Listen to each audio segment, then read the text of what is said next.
কিতাবে পবিত্র দুরূদ শরীফ সাল্লাল্লাহু আলাইহি সাল্লাম লেখার কত ফজিলত একখানা ঘটনা শুনে যান।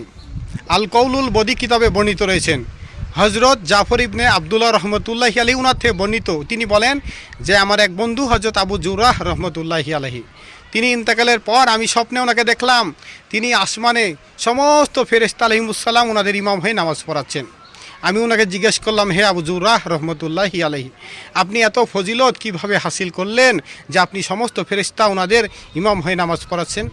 তখন আবু জুরাহ রহমতুল্লাহ তিনি বললেন যে আমি আমার জীবনে হাদিস শরীফ লিখেছি এবং হুজুর পাক সাল্লাল্লাহু আলাইহি সাল্লাম ওনার নাম লেখার পর অত্যন্ত মহব্বতের সাথে আদবের সাথে আমি সাল্লাল্লাহু আলাইহি সাল্লাম লিখেছি। যেহেতু নবীজি সাল্লাল্লাহু আলাইহি সাল্লাম তিনি বলেছেন যে আমার প্রতি একবার দুরূদ শরীফ পাঠ করবে আল্লাহ পাক তার প্রতি 10টা রহমত নাজিল করবে। আমি আমার জীবনে 10 লক্ষ বার সাল্লাল্লাহু আলাইহি সাল্লাম অত্যন্ত আদবের সাথে লিখেছি। এজন্য মহান আল্লাহ পাক তিনি আমার প্রতি 1 কোটিরও বেশি রহমত বর্ষিত করেছেন।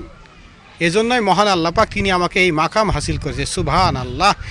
সেজন্যই আবু হুরায়রা রাদিয়াল্লাহু তাআলা ওনার থেকে বর্ণিত হুজুর পাক সাল্লাল্লাহু আলাইহি সাল্লাম বলেছেন, যে ব্যক্তি কিতাবে আমার নাম মুবারক লিখবেন এবং সাল্লাল্লাহু আলাইহি সাল্লাম দুরূদ শরীফ পূর্ণ লিখবেন, কিতাবে যতদিন পর্যন্ত দুরূদ শরীফ লেখা থাকবে, আমার নাম লেখা থাকবে, ততদিন সমস্ত ফেরেশতা আলাইহিমুসসালাম ওই ব্যক্তির প্রতি কি করবেন? দোয়া মাগফিরাত কামনা করতে থাকবে, তার প্রতি রহমত বর্ষিত হবে। সুবহানাল্লাহ।